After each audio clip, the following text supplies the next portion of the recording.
So, if the internet needed another video about some random dude in his garage talking about Harley Davidson's financial problems, well, here it is. We probably don't need another video about it, but I'm going to talk about it anyways. So, you've probably heard the expression, oh, Harley Davidson, they're a t-shirt company that happens to sell motorcycles.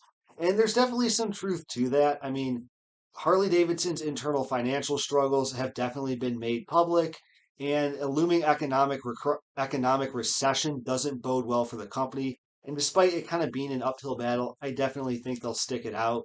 Like the whole talk of, oh, is Harley going under? It's really just a bunch of media hogwash, pun intended, if you will. So most recently, Harley's biggest news exploit is they're getting rid of Yoken Zites as their CEO.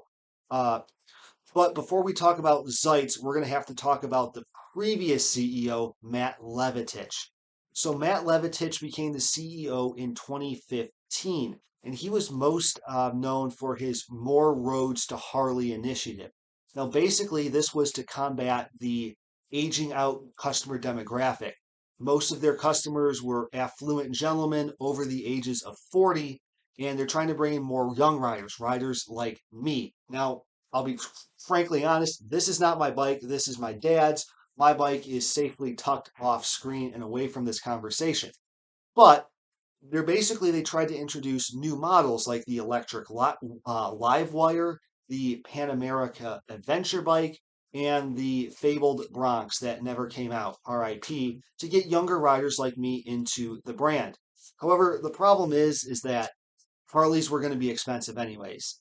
And it just didn't really work. Sales were dying or declining.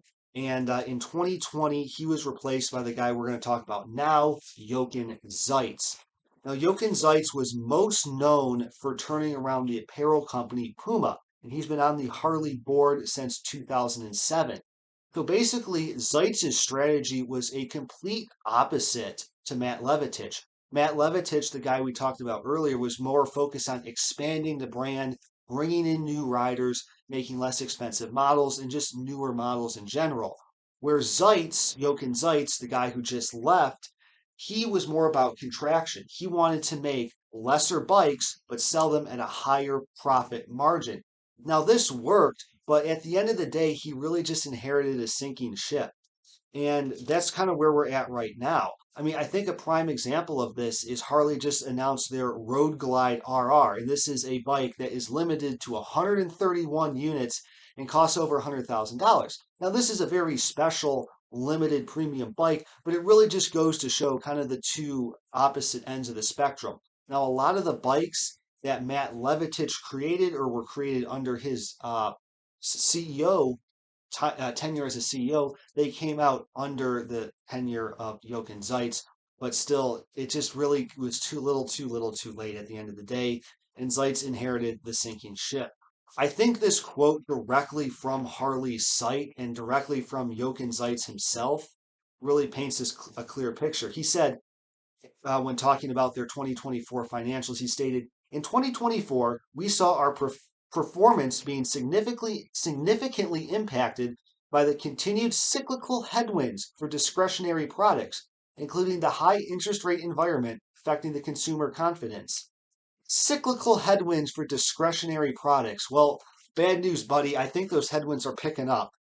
In 2024, they were down 11%, and their fourth quarter was down 35%. And in 2025, this year, they're expected to go down another 5%. However, with tariffs and a recession looming, I don't think it's looking better. Uh, However, with over 100 years of existence, again, I think the whole Harley, oh, where are they going? Are they going to die out? I think that conversation is just kind of clickbait, rage bait stuff.